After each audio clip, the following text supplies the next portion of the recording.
Welcome to this episode of Amber, the one and only bilingual cultural show on BUTV 10. I'm Vivian Chao. And I'm Lu Wei-Yin. 欢迎大家收看本期的《情色琥珀》，我是主播尹露娃，我是赵天宇。Here's what we have for you today. Amber took a look at how international students at Boston University are planning to spend their winter break, and how their plans have been affected by current travel restrictions. We spoke to international students about their holiday plans and the health expert on international travel policies. We also met with the executive director of media relations at BU. He provided insights on the residents' guidance during the break.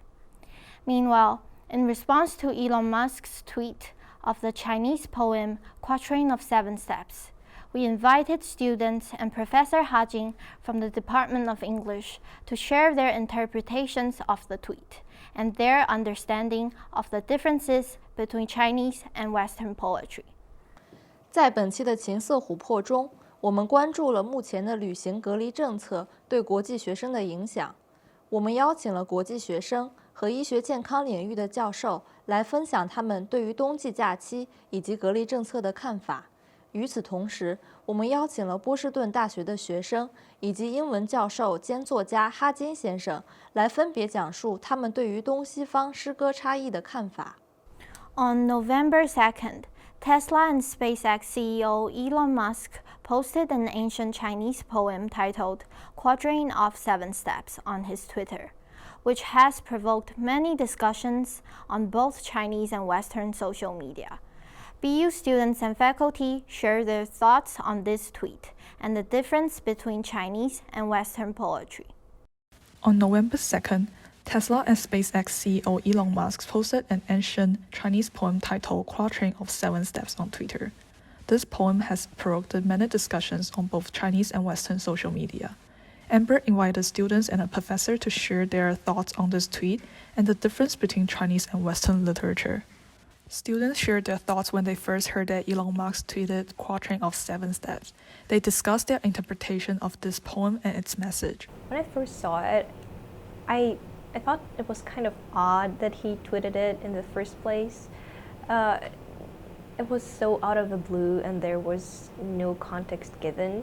Then I did some research, I translated it, then I saw some other translations, and it started to make sense. I think what Elon Musk was trying to say is that everyone is essentially the same, even though we might grow to become, even though the beans go in different directions, they still come from the same place, which is why everyone's equal, and essentially there shouldn't be arguments based on something so fundamental. Like, we're all humans, it should be fine. Professor Ha Jing from the Department of English and the College of Arts and Sciences, who has a deep understanding of both Chinese and English poetry, explained his take on this poem and how Chinese poetry differs from English poetry. English poetry works differently from Chinese poetry. Like this poem, this very ancient poem, apparently it has a meaning. It is kind of allegorical, basically a metaphor that governs the motion in the poem, and it also basically it teaches a lesson that's very Chinese. Most English poetry doesn't work that way. Usually, English poetry talks about the experience and emotion, the feeling, and even ideas directly. But this poem is not like that. It is about beans. Everything is a kind of extension from the beans.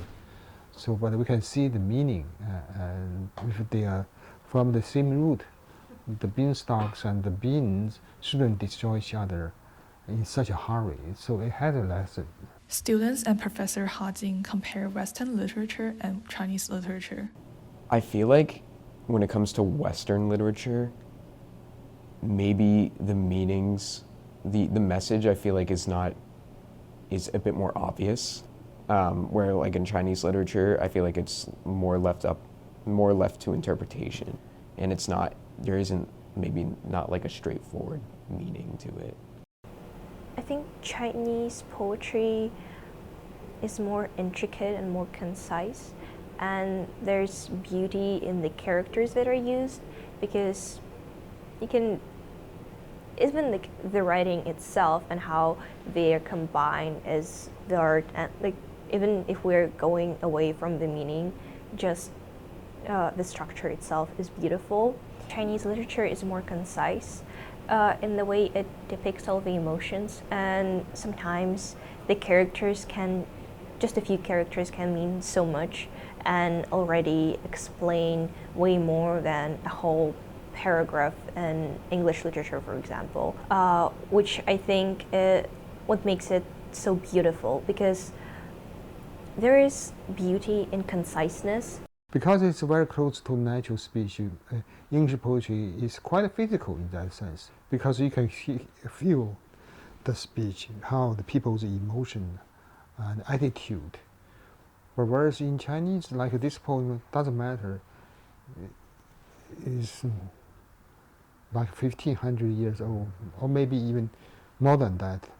Still, it is clear on the page. Everybody, it doesn't matter what language you use, dialect you use, still it's the same poem. It's still fresh in that sense. So each language has its own strength. I mean, poetry. Chinese poetry is very stable in that sense. For instance, if we read the Shi Jing, a lot is 2,000 years old, but a lot of poems are still comprehensible. Lastly, Professor Ha Jing explained what's lost in translation and how he overcomes the challenges. There's a lot in translation. Some part is not translatable. For instance, the sound of the poetry. When we talk about Asian Chinese poetry, there's a very strong sense of finishedness. And you can see those masters, they really work hard. Every poem, basically, you can't change anything. So that kind of finishedness, that is very hard to accomplish. That is also sound, meaning, everything must be perfect. In another language, it's impossible. First, the sound is not translatable, no matter what. But the meaning, you can do it. Feeling, maybe part of it can be conveyed.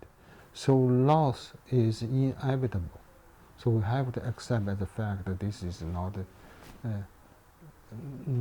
cannot be perfect at all. And so that is the difficult part. Also, the most difficult part is it has to sound like a poetry in English. That is the part, difficult part. Maybe even if you put everything accurate, precise, but still it may not sound like poetry. So that's the part, you have to be creative, create a kind of poetry in another language. That's the more demanding. For Amber, I'm Wenyan Zhang.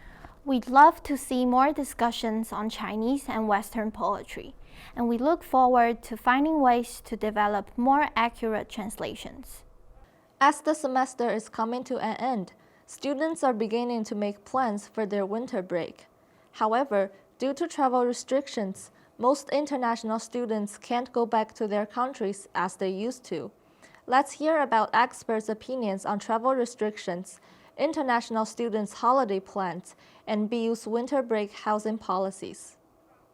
As COVID-19 continues to spread across the world, many countries still have travel restrictions in place, which affect students' plans for the winter break. I know that China's travel restriction policy is really strict, and if I go back to China, I will just spend the whole winter break at hotel or at home. So I think that will be meaningless, so I decided not to go back.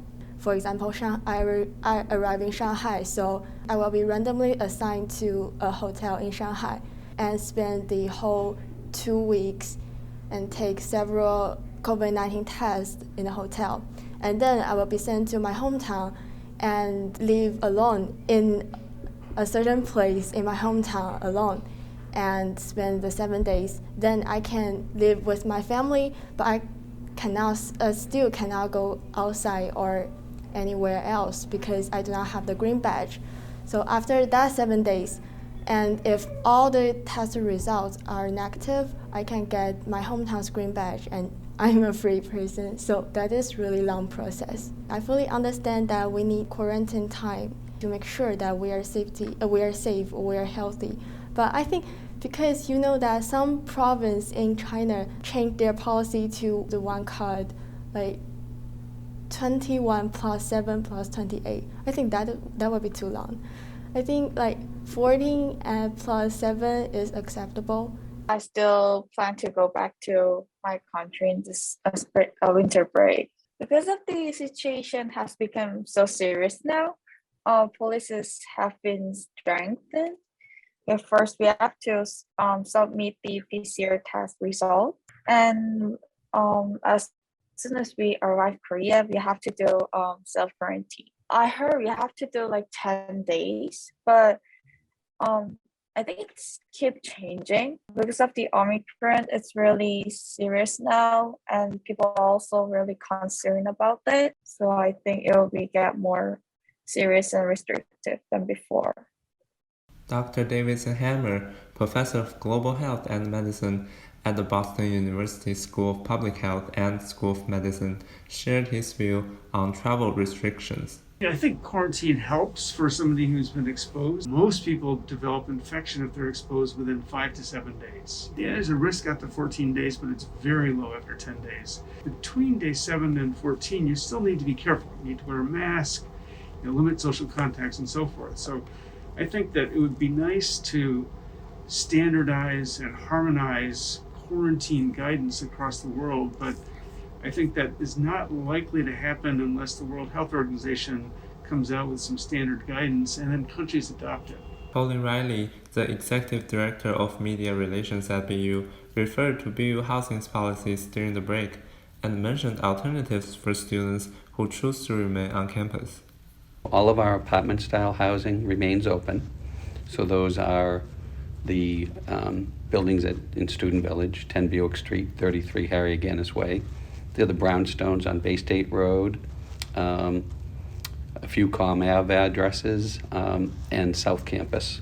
Those residences that are not apartment style will close for the break and not reopen until January 14th. For students who have to leave their rooms over intersession, the university is offering reduced rate housing at area hotels. Mr. Riley suggested places to visit if students choose to spend the winter in the U.S. and reminded students to stay safe. A lot of students will, again, travel around New England. Some go skiing, take ski trips. Some travel down the Cape.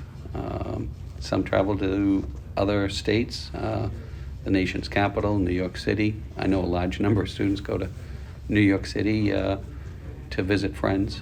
There's a lot, the museums are great to visit.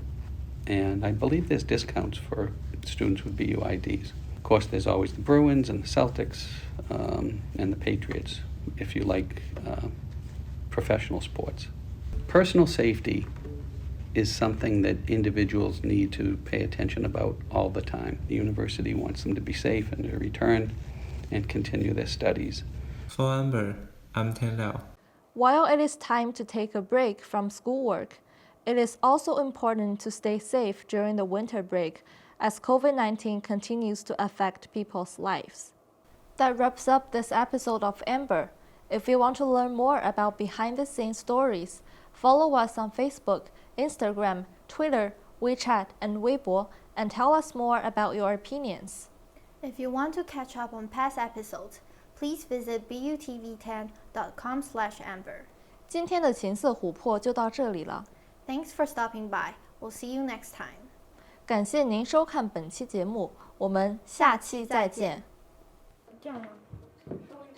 Thanks for stopping by. We'll see you next. 感谢您收看本期节目，我们下期再见。你说我们。对，然后下期再见，我们俩一起说。OK。你说我们。我们下期再见。This episode of Amber. That wraps up this episode of Amber. If you want to learn more about behind-the-scenes stories, that That wraps up this episode of Amber. 我刚刚为什么能说，现在为什么说不了？为什么？